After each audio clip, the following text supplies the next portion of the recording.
proudest day, the proudest time, and a seat of a rally car, because that day and that hour and those minutes, I got the bit between my teeth.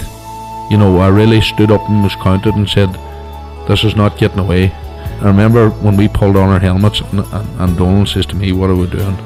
I said, we're going for gold, Barrett. That's all was said. I can still picture that run. That was just the best run ever.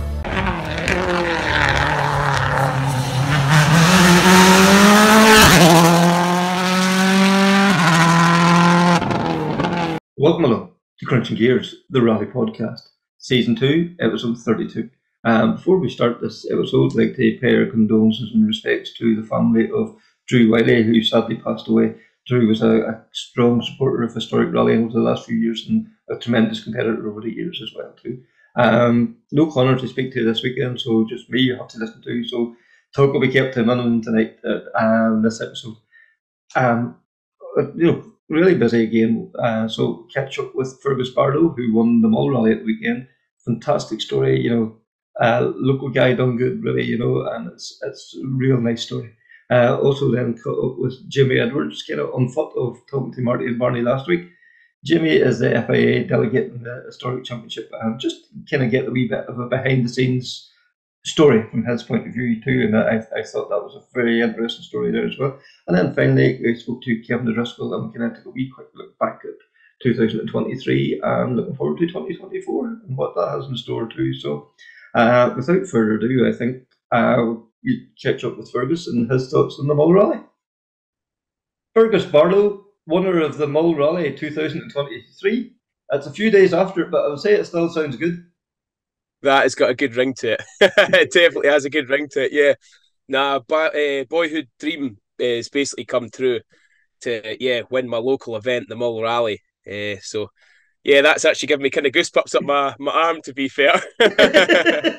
And what a list of names you've joined, the locals have been, it's an event that it's failed to local drivers so many times, but, to have your name on that trophy along some of the greats like McKinnon, Duffy, Macron, all those guys, and your name now alongside them, that's, for a local lad, as you say, that's special. It definitely is, and it's actually interesting that you kind of pick up on that, because myself and my brother Craig were having a look at the trophy, and Daniel Harper created these trophies back in 2010. And, since then, obviously, we lost the rally for a few times with insurance issues, and then obviously COVID, as with everyone. But since, over the last kind of 13 years, there was only 4 names on there, and now I'm one of them. So a serious privilege, and it's nice to keep it local as well. Yeah. You know what I mean? We've got to keep it away from them. So I played my part. Yeah, and what the rally has turned into be, it has really captured the wider public's imagination beyond Mull. The BRC was there a couple of years ago, and there's guys travelled from all over the UK to go and compete in it. It's more than just a national rally. It has become something epic, mysterious. Like there's stories about Mull. It's almost legendary. Yeah, absolutely. It's an extremely unique event, and I think the uniqueness comes from the appeal of all these night stages. So you're setting off into the dark. Now I know this year we did a slightly different format, but there was still a huge amount of night stages involved, and there, excuse me, and historically there always has been. You're setting off into the night, and to be honest, I think locals have historically gone well because we have that local knowledge, and when you're coming over these blind crests and the lights are shooting at the sky and you can't really see.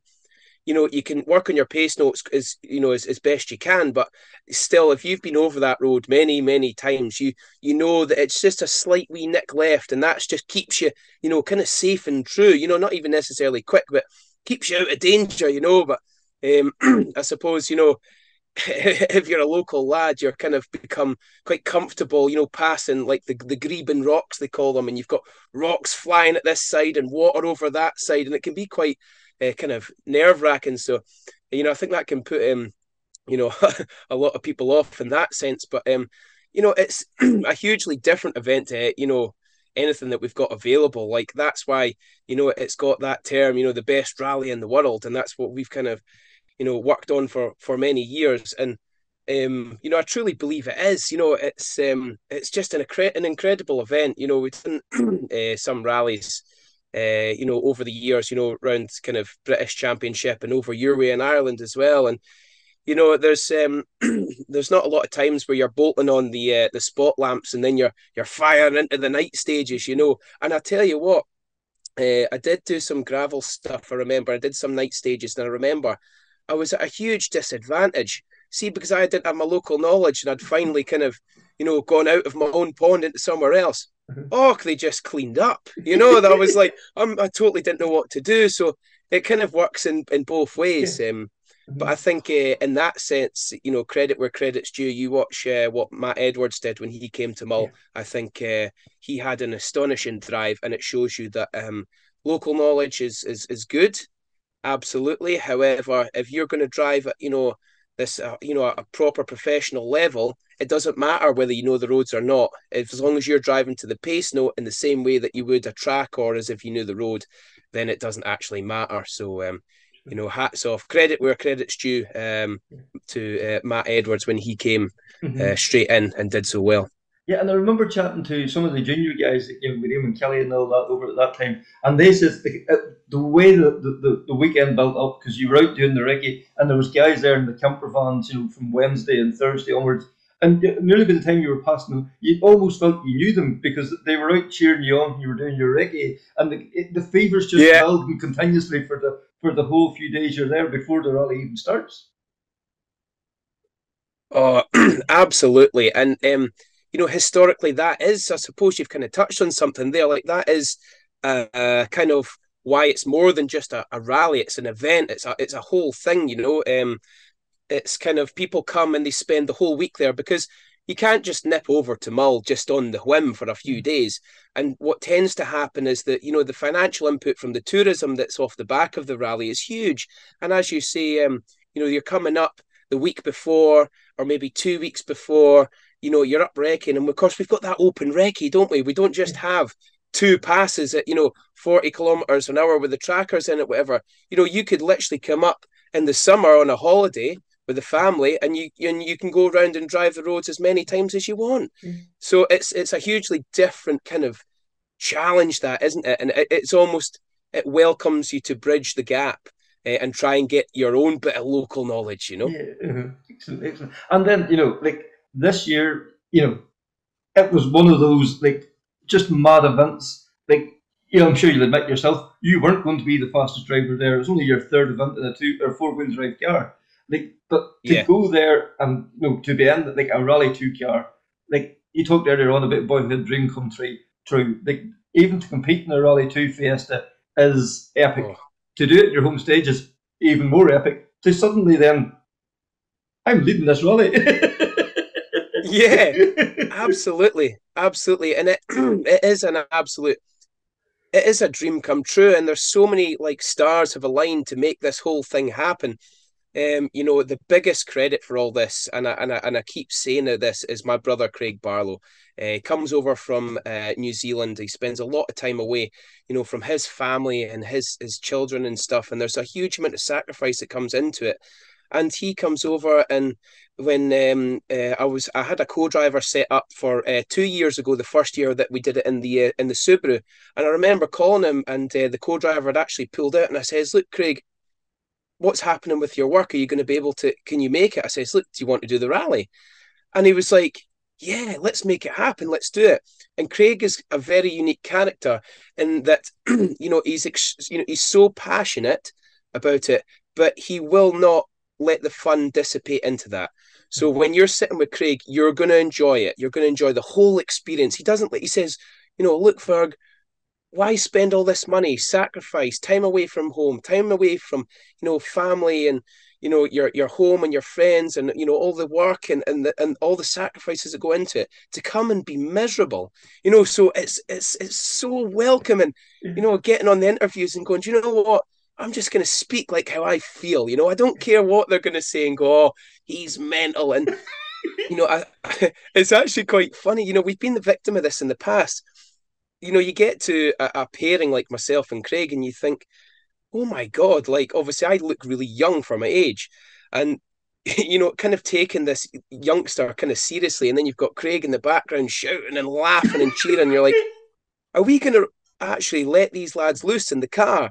But ultimately, we've got a deep professionalism that comes, and we're not afraid to enjoy ourselves with the helmet off. But as soon as the helmet goes on, it's business as usual. Yeah. We leave no stone unturned. Some people would say, that you're kind of obsessive, but then on the other side of that you would say passionate, we would call it. Yeah. Yeah. I don't know how true that people would say that, but just leaving no stone unturned, wrecking as much as you can, being extremely clinical with the pace notes. It's such an artwork, I feel, writing all the our own pace notes, and just putting in these little bits and going, maybe we can cut that, maybe we can't.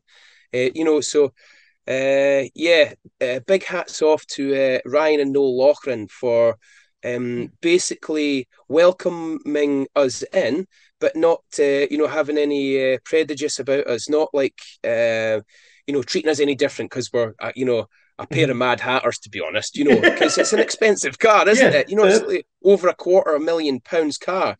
And although it's insured and whatever, still you don't want us wrecking your car. Yeah. So no, big hats off to them for trusting us with their pride and joy. Yeah, and like we've talked to a good few people over the last couple of years, and everything they say about these R5 Rally 2 cars, like you think you found the limit, but there's so much more to come. Like they seem to be a fantastic piece of kit. Like on the gravel, they blow everybody's mind. On the tar, like the power, it's maybe not out and out power. It's not going to throw you.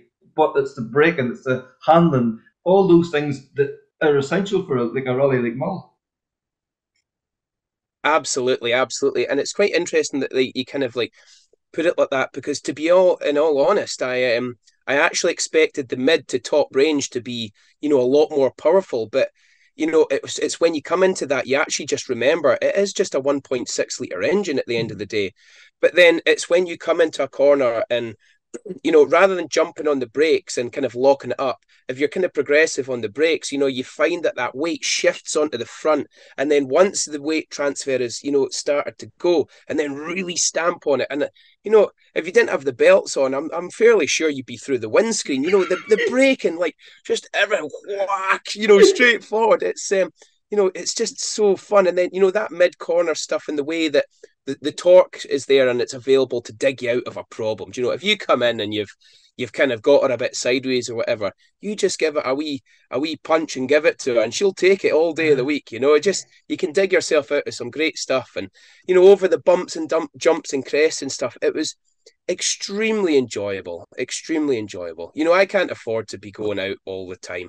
To be honest, I couldn't afford to do this, but huge stacks of optimism and some massive help from big shout out to our dad Steve Barlow from Aquasky, and Vivian, who has my dad's wife Vivian, who has financially supported us, for all our tires and stuff. And over all the years, they've had a huge support, so huge thank you to them.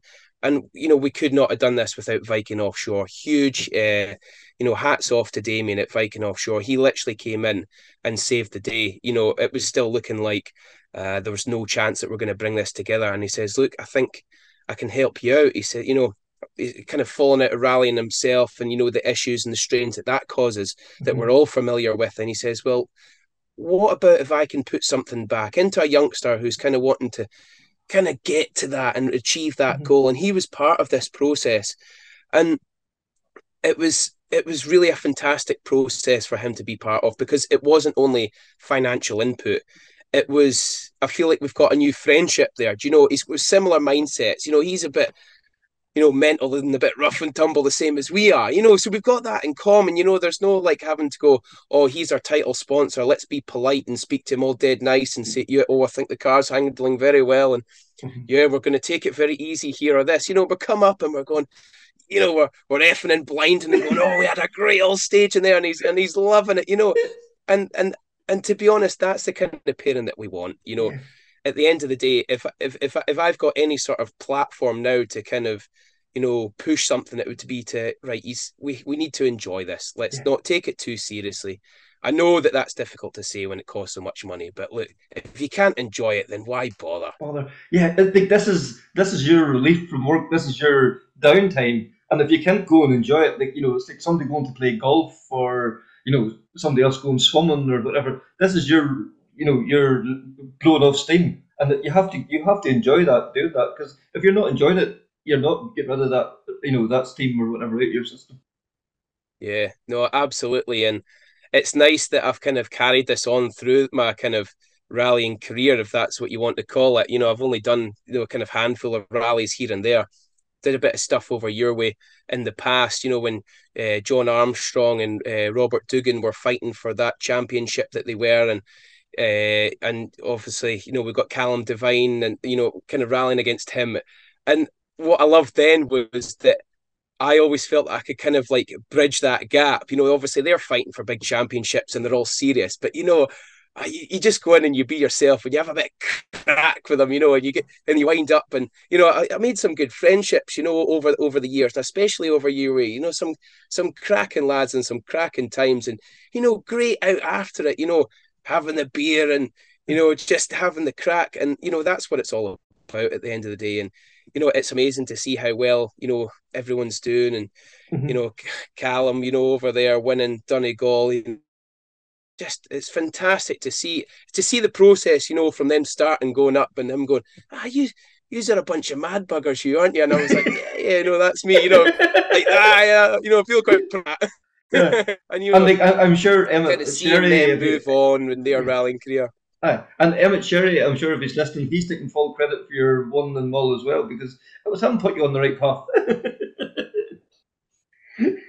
Absolutely, yeah, yeah. No, we had some great times, and he was, a big part of the team, Emmett. Yeah, so I think we did. It was maybe one or two rallies with him, and then, yeah, he kind of moved on and had to do a rally with somebody else at the time. And then we got Leon Jordan and Yeah, another another good lad fantastic too as well. navigator. Uh-huh. So we really had some good times, and a big shout out to Robbie Harold as well. Oh, yeah. Oh boy, at Bishop's Court in the Mhm. R2 car.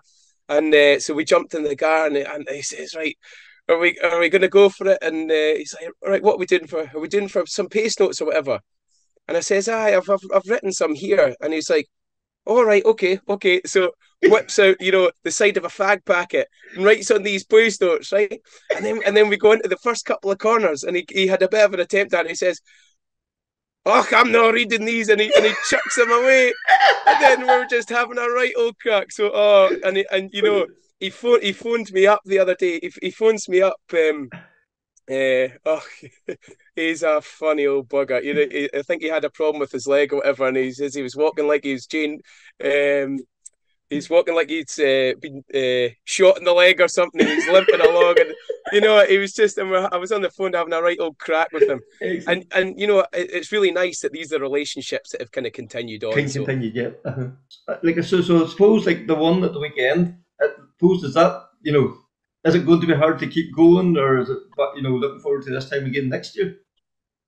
oh, we're kind of a bit buggered now, aren't they? I think once you've got the taste of that Rally Two car, jumping in the likes of a 106 or a wee front wheel drive thing is it's not really going to cut the mustard, is it? So we're kind of spoiled in that sense. But yeah, I think Damien at Viking Offshore is extremely keen to the look to kind of making the Vikings return in the kind of sense of maybe like a 2-car Viking Offshore rally team with a potential pairing of myself and John McCrone is certainly something that can be looked into. So that's what's going to go for kind of our side and the driver's side of getting in back into it. But I think my dream has always been to get like my Mull Rally win, kind of under my belt, and then give back. It's so important to bring up the youngsters and inspire the next generation. That's something that I'm quite passionate about, and I've got a few ideas I want to kind of venture into. To try and get rid of that kind of like unjust nature, which I've found and fell victim to in the past, where the person that's got the right sponsorship letter or the biggest contacts gets the most sponsors, and they potentially don't need all of it. And then the person that doesn't actually manage to do the rally but if they'd got their entry fee paid for, then that would have made the difference and got them over the line. I basically want to get all the local businesses and use my kind of platform to kind of like run like a scheme that gets rid of this unjust nature. So I'll go around and speak to all the businesses and say, look, every year you give £200 to one person. Why don't you give me £300 or £400, which is completely tax deductible? And instead of giving it to one person, we'll spread it amongst everyone. The people that's going to make the difference, the young folk that don't have the money to do it, that can they can only dream of doing it, and then the back and then so my dream would be to be able to start this sort of scheme to get all the businesses to put in, and then we'll share it out evenly between maybe 6 to 10 drivers in the first instance. But the optimistic future for that is that you'll have entry fees paid for all the young people, and not necessarily young, but the people that were struggling, that's just kind of stringing a car together, kind of that grassroots rally, and to get them rallying. That's important to me. But again, the optimistic future is then to kind of bring up, maybe have like like a car get built from a V106 or a Corsa or something, and then get the youngsters involved in building that, teach them the mechanics of it all, get them involved, take them out recceing, teach them what's the difference between a pace note and a route note. What is all the different numbers? What does it all mean? Like try and teach them all this. How do we approach sponsors and how do we do all this? So, I would also like to see either an all-women's team or at least a women driver. There's, some dangerously quick women drivers on the island that I know, and I would love to see some of them behind the helm, and really sticking it to them, get up there, because we need the young girls that are watching on going, do you know what? This isn't just a guy's game. Sport, we have a good chance of this as anybody. Yeah. So. Yeah. So that's kind of like what I want to do. I want to kind of give back and, kind of figure out a way around that would be good. So, yeah. Fergus, we'll watch this space with interest. So definitely that, I thought Fergus was saying there towards the end, that sounds really exciting, that initiative, that, that paying back thing. I think that's a fantastic idea, and really looking forward to seeing how that's going to progress over the next few months and years, Also, as I said earlier, catching up with Jimmy Edwards. Jimmy, campaigner, but his job now at the moment is FIA delegate for the European Historic Championship, and I just think that's a fascinating championship. Has the variety of cars, the variety of events they go to, like Martin Barney championed it last week there, so we thought we'd get a wee bit more info, and no better man to speak to than Jimmy. We had Martin Barney on recently, and they extolled the virtues of the championship, Jimmy, so we thought we'd get yourself on to give us a wee bit more of an insight into it. Like, it looks like an absolutely fascinating championship. Some iconic rallies, some iconic, stages, events that they're going to, areas they're going to. It looks mega from the outside. What's it like to be involved in it? Well, pretty much what you've said. And so, firstly, thanks very much for having me on as well this week, which is much appreciated. It's a great championship. The FIA European Historic Rally Championship is one of those, probably, I guess you could almost call it a bit of a hidden gem, because not everybody knows about the championship, but it covers 9 rounds across Europe. There's a bit of a split in terms of tarmac and gravel. So we've got at the moment currently 7 tarmac events, 2 gravel. But yeah, as you said, some iconic locations as well. We've got events in Finland, San Remo, Acropolis. There's some classic names there. But we've also got a real balance of events as well. So we've got things like Costa Brava, Asturias in northern Spain. We also go to places like Hungary, Austria for some, super rallies on tarmac there. Some really sort of high speed, very fast and flowing stages. But it's a fantastic series to be involved in with the variety of it. And I guess that the way that we try and look at it from our side is that it's a series about fun.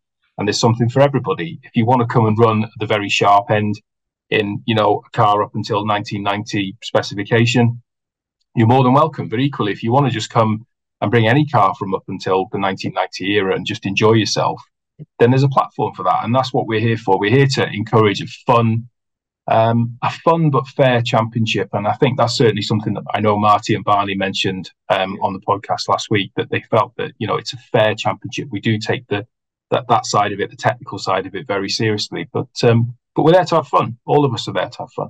Yeah, because I suppose the kind of guys who's doing this, they're realistic enough to know that they're not going to be, as they go out and won the event or they won their class, they're not going to get signed up, high on there or whatever.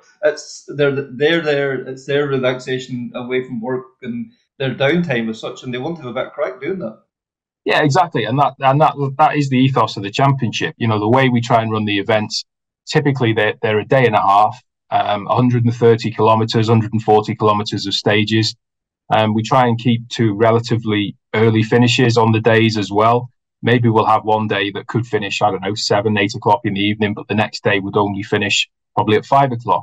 And the reason for that is because we know there's also a social element to the championship. People like to get together for a glass of wine or a beer, a bite to eat together, and there's a real sort of camaraderie amongst the people that do it. We get people from all walks of life. We have people that are clearly multimillionaires, and we have people who are at the very, very opposite end of the scale and do things very much on a shoestring, stay in Airbnbs, very humble about how they go rallying, using secondhand tires and things like that. And everybody is welcome. There's no snobbery, there's no elitism in the championship. We're just there to enjoy it. It's just a celebration of rallying and older cars, but obviously running to modern safety standards. So I think it's a really nice mix of everything.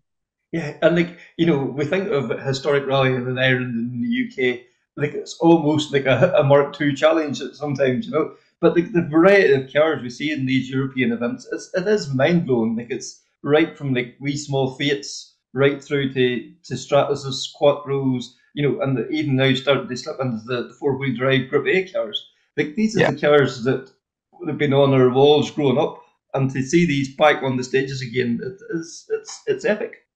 It's just fantastic. One of the highlights for my sort of rally weekend when I'm at the events is I always try and get at least one stage start in somewhere, right? So people think that I'm probably doing some kind of covert FIA operation or something, but it's not.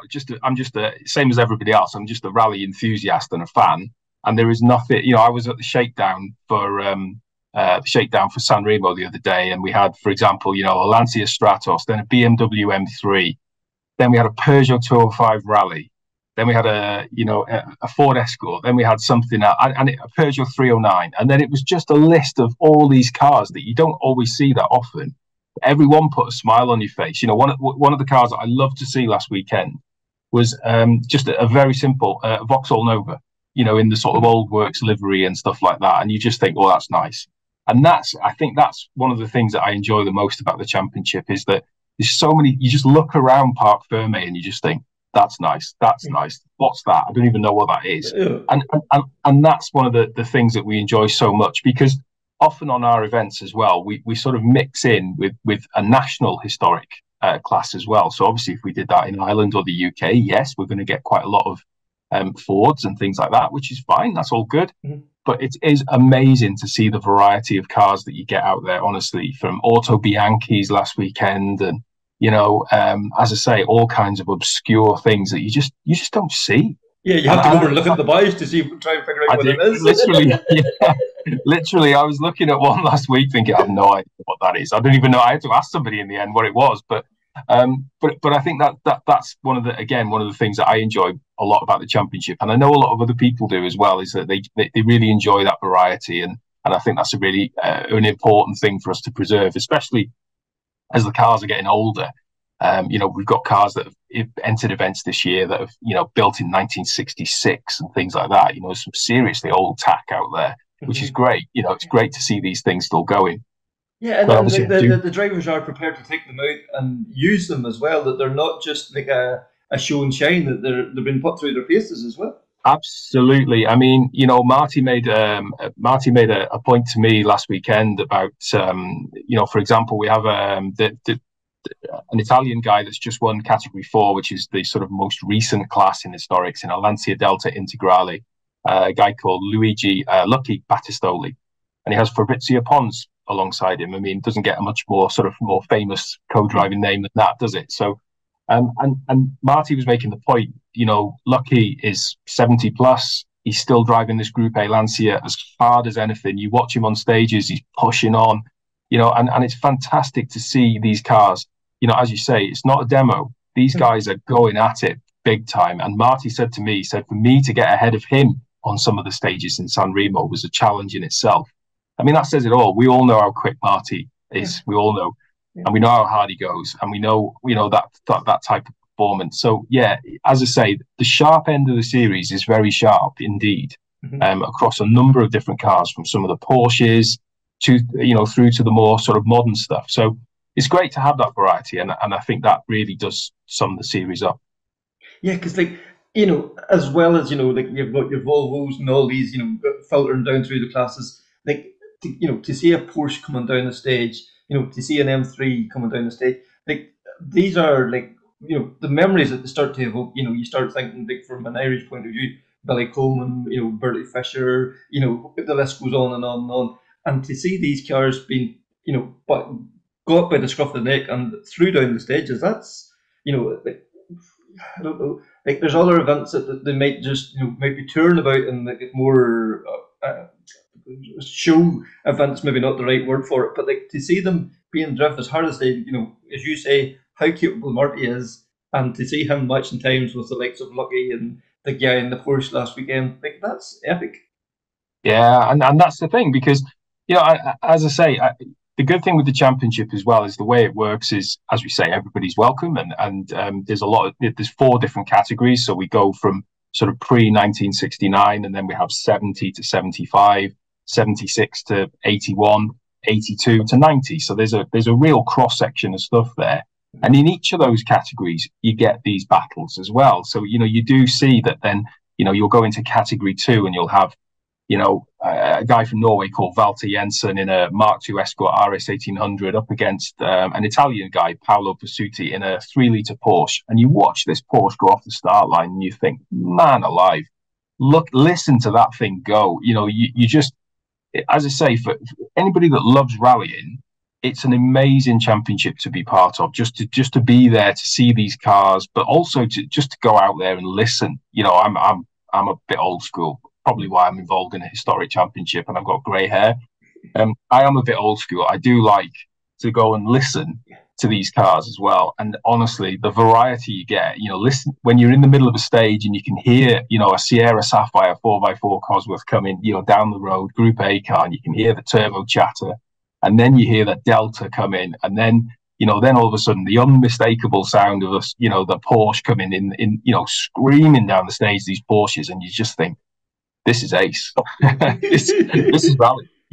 This is what we, it's brilliant to have that variety, and that, again, as I say, is just, I think everybody just puts a smile on their face, and I think that's what it's all about. It's about coming away from these weekends and thinking, do you know what, that was ace. That was really good. And another thing that's always been kind of claimed with the sort of the purist, whenever 4-wheel drive comes into the historics, it's going to destroy it for everybody. It hasn't been the case. The 4-wheel drives, yes, maybe on gravel, but on tar, the 2-wheel drives is as quick and quicker, really, aren't they? So. Absolutely, and as I say, there's a whole range of variety of cars that can be used or couldn't be used, and I think the boys made a point last weekend about, some of the Porsches in Italy and stuff that are really sort of geared for those types of stages, and have got, they've got massive rear tyres on, huge amounts of rear end grip and front end grip. They've got loads of power as well. You only have to hear the things, you can tell, they're serious pieces of kit. And as I say, cars like that on certain stages, you kind of see things ebb and flow. I was stood in the middle of one of the stages on the Lahti historic rally in Finland, which is obviously a gravel event, and we were very fortunate to have Jari-Matti Latvala as our first car on the road. And just standing stage side and seeing the commitment, obviously from a world-class driver. I mean, we've got plenty of very, very, very good drivers in our championship, of course, but he's a genuine world-class driver, and just watching the commitment to that Celica was just staggering, and seeing the difference in times between someone like that in a car like that compared to others as well was just staggering, and just wow, what a treat for everybody that was to see that, and just to listen to how long somebody can stay in 6th gear for on gravel was another thing as well. So I do know that some of our Finnish friends did say that these stages are way too fast, and having now listened to Jari-Matti going off into the distance for what seemed like about 10 minutes in 6th gear, maybe they were right. Everybody else enjoyed it. Yeah, I think another man that's been a strong supporter of the championship over the last few years is Ernie Graham. Like a man, he lived in Northern Ireland, but he's over living in England now. And like Ernie has been, typifies what's good about the European Historic Championship. He loads the car up, they set off. It's a family occasion. Him and the wife doing the events. The son goes out to some of the events as well. That just, that's really all that's good about rallying. It's a family occasion. It's a family affair. Yeah, I mean, it's unthinkable to think of the EHRC and not associate Ernie and Karen with it, to be honest with you, and particularly Ernie.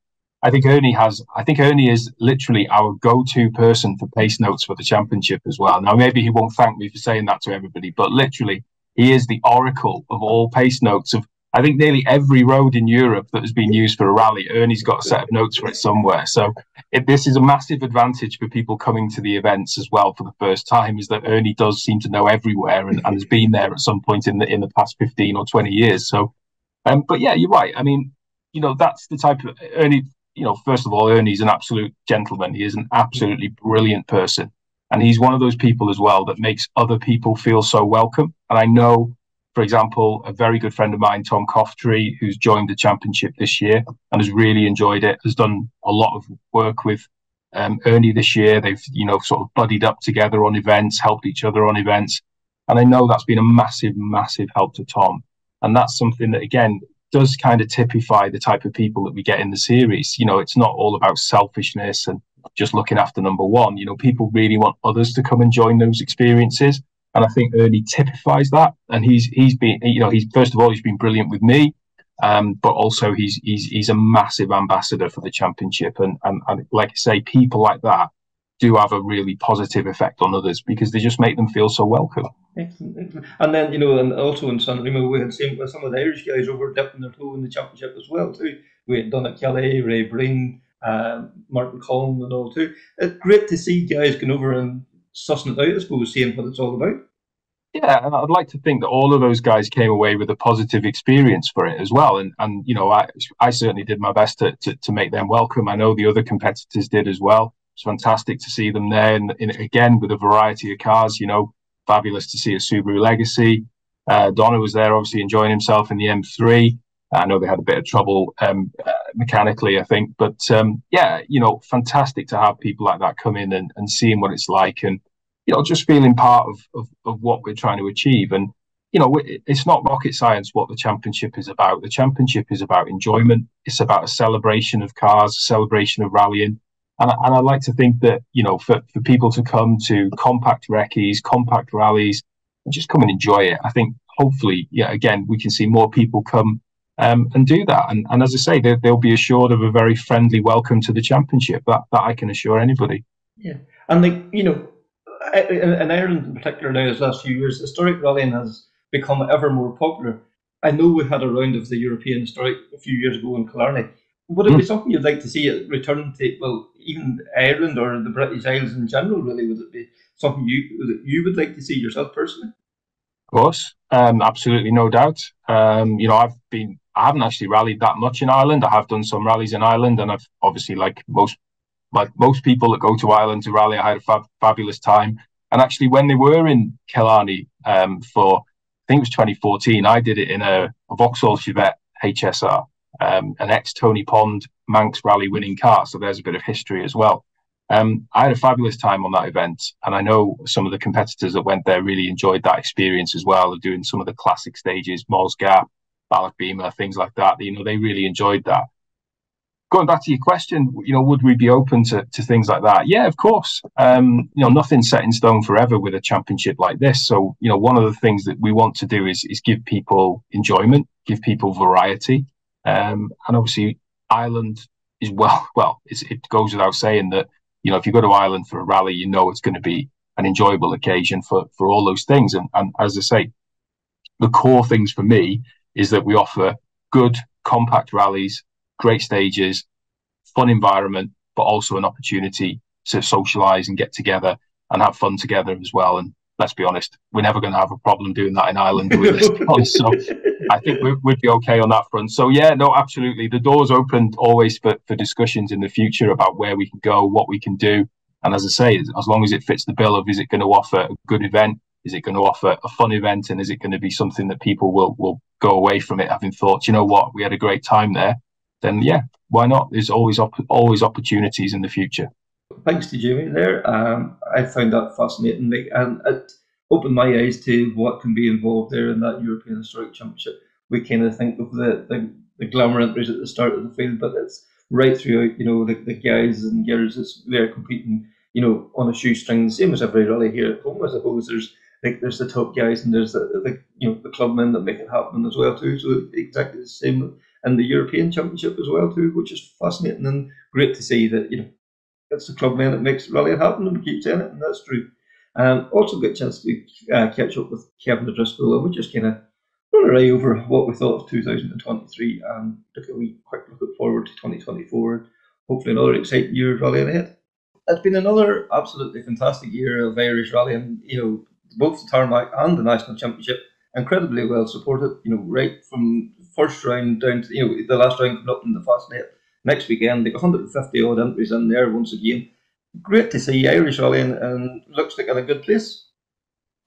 It seems to be. It's interesting that, as you said, the fastest is going down to the this last round in the series. It's the first time I think in 14 years that it's actually been a title shootout as well. It's been a long time since that's happened. So, and obviously the Tarmac went down to the final round as well. And full entries for the most part, bar a bit of a blip for the Cork 20, which again I think was just down to the timing of the event and when it was on.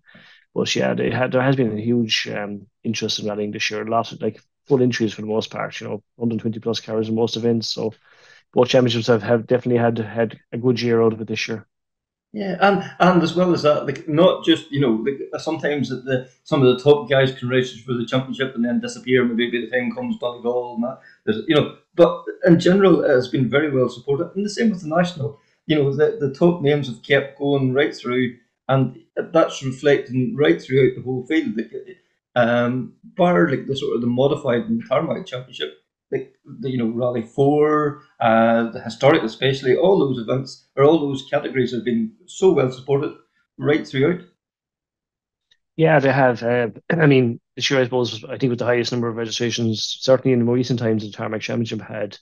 And it held up pretty much most of the year. Obviously once the league all passes, things do tail off a little bit, but and the championship was still alive and kicking up to that point anyway, and right up to the last round. So you still had guys who would, you still had Marion, you had Josh, you had Callum going to the last round. You had like Robert Barber, Johnny Greer out of the running, but still with a chance of a top three place possibly. You had Cahan McCourt who set out a few rounds. You Desi Henry, you still had good registered drivers going into the last round.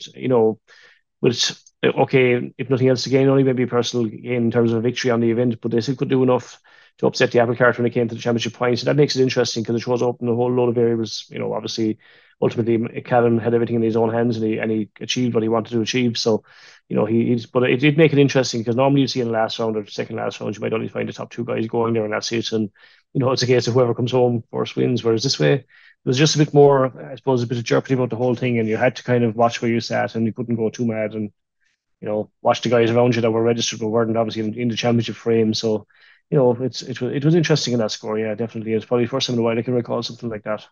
Yeah, because as the Ulster turned out, Callum, kind of more or less drove his own rally. Yes, he wanted to have a battle with Fermo, but I suppose discretion was the better part of valor there, and it was the sensible thing to do. He was kind of sit back and let Fermo do his thing and keep a watching brief and the guys behind him. Yeah, and he did it well, to be fair, and certainly he was under pressure from like Johnny and Cahan as well, during the event. So, I mean, I suppose it's nice to say that you get to stop points. It wouldn't have mattered maybe in some respects if he finished third or fourth, but he still ended up as doing top point scorer again. So it really just proved that he was a worthy champion this year, once he got the ball rolling properly on the Circuit of Ireland, he never really looked back. To be honest, it's just all about momentum after that. He was really, really on the ball now this year, and, seems to have got over the early season troubles with the car, or kind of maybe not totally settled in the car, but certainly once he won the Circuit of Ireland, it seemed to change, and he never really looked back after that. Josh was kind of playing catch up, not helped by the fact, of course, that he maybe having to change from the old car to the new car he was more familiar with, despite the fact that obviously the newer technology might have helped him. But even at that, I think Josh would have been under serious pressure even with the older model Hyundai, his more familiar model.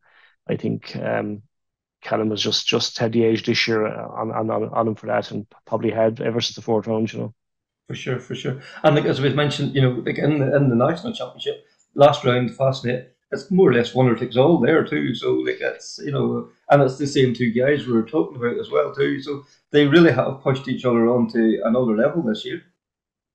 They have, and I think again we've alluded to this before. It's match fitness as well. Yeah. Like it's probably what won Josh the championship last year is that he was doing every round of the national, and he's getting tea time and everything else. And it was a good idea. Callum obviously did the same this year, but obviously Josh has still been able to kind of have nick the wins here and there as well. So even though he's going to the final round, Josh has probably had as much of a handle on Callum in the national rounds. Probably maybe a little bit more due to familiarity, but. I actually can't recall if these two drivers have even done the passes before. I'm not actually certain, they have. It's probably going to be once or twice in the past, certainly not in a championship shootout situation for either of them anyway, So again, you're going to new territory, so that'll make it really interesting Mm. because, there are good stages down there where they are real classic stages in their own right. So it'll be interesting to see how they get on and who goes best with it, Yeah, and like we have to say, like the national championship, like now they announced the rotational, every 2 years that the events would run. Everybody was like, "Oh, is this going to work? Is this?" But it really has proved to be a successful move for the championship because every event now is run with capacity entries and reserves in some cases as well. Yeah, it seems to. I mean, there are obviously some issues over maybe the scheduling of some events when the fact that you might have a lot of rallies in one half of the country over a shorter period of time. But I think that's probably a discussion for a different day. But it has worked. It has given a proper gap between rallies. It has spread out the championship a bit more. Not in a bad way. It just gives a bit more breathing space between rounds. And as you said, it culminates now in a trip to Cork now next weekend after next and the Fastest Valley. And yeah, I think it does. I mean, every national round this year I think had a pretty solid entry, So I think it was a good year for numbers this year in particular. Even though the rotation was kind of there, last year as well. And I think this year it seemed to come out more into its own. It was I don't think any event dipped below the 100 entries in any or starters in any round. I don't think what I can gather. Mm-hmm.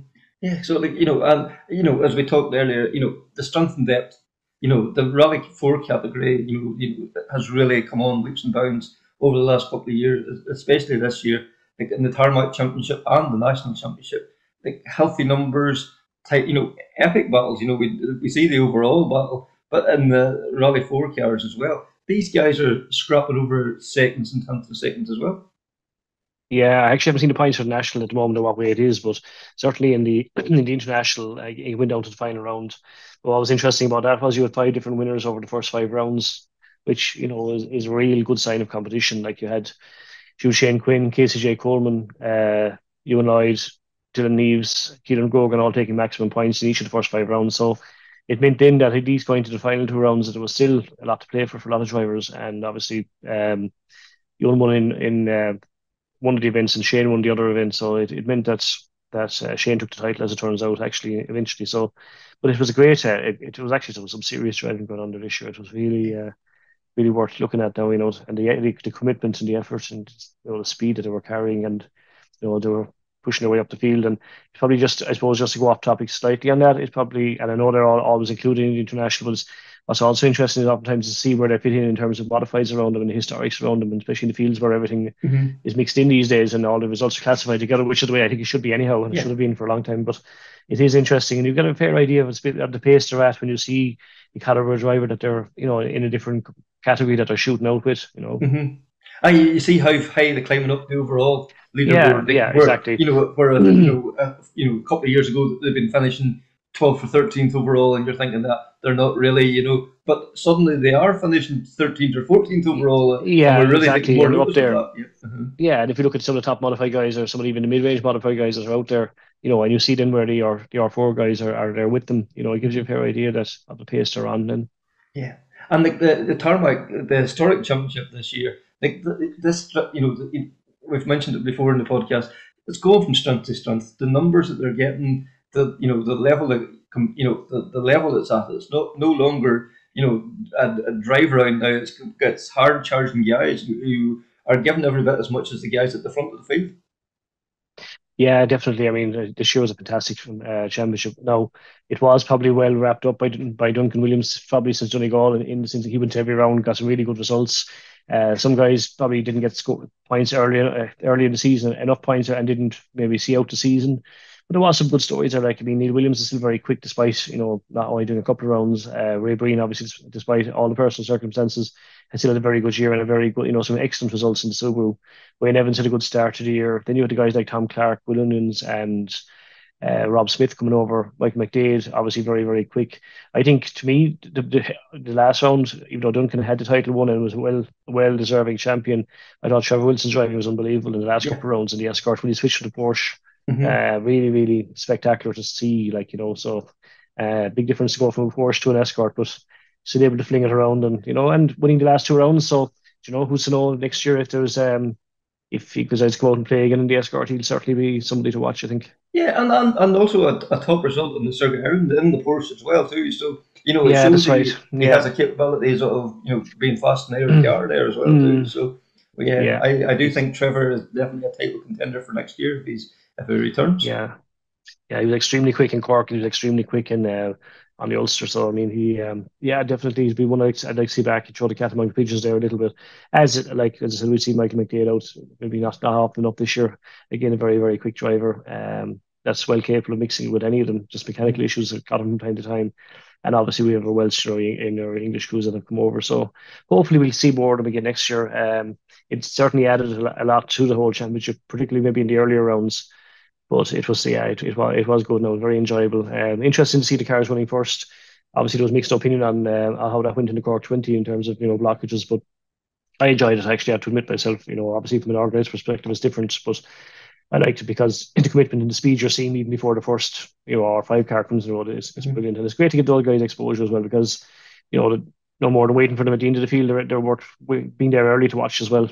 I think they really are something. They're definitely deserve an audience. That's for sure, because the commitment that them guys are, like the level they're at is phenomenal. Like Donegal, there, like Martin McCormick, Mm. McDade, all them guys, like Tommy they, O'Connell, yeah, all these Tommy guys, yeah, O'Connell, all yeah, them guys, setting times as well up into the class 13.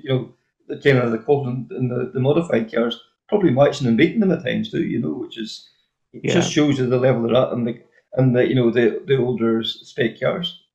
yeah. They are, and they're definitely well worth watching. As I do remember Donegal. Donegal was unusual in that it had a full entry of historics, but didn't have a huge many registered crews doing from the championship side of it. But it had, as I just said, like the likes of Marty, the likes of the likes of Tommy Tommy O'Connell, and these Tommy guys. and stuff. Yeah. They were really, it was enjoyable at the same time. They were really pushing hard, and there was guys coming out of the woodwork there that you might only see once or twice in a year, but well capable of getting good results. That's for sure. That's for sure. And like as much as we're probably looking forward to 2024, I suppose like we can't leave 2023. It's been a tough year for Irish rallying, but it shows that the family of rallying, the way people rally around with the tragedies and one thing and another, and the respect that they paid the guys who unfortunately lost their lives.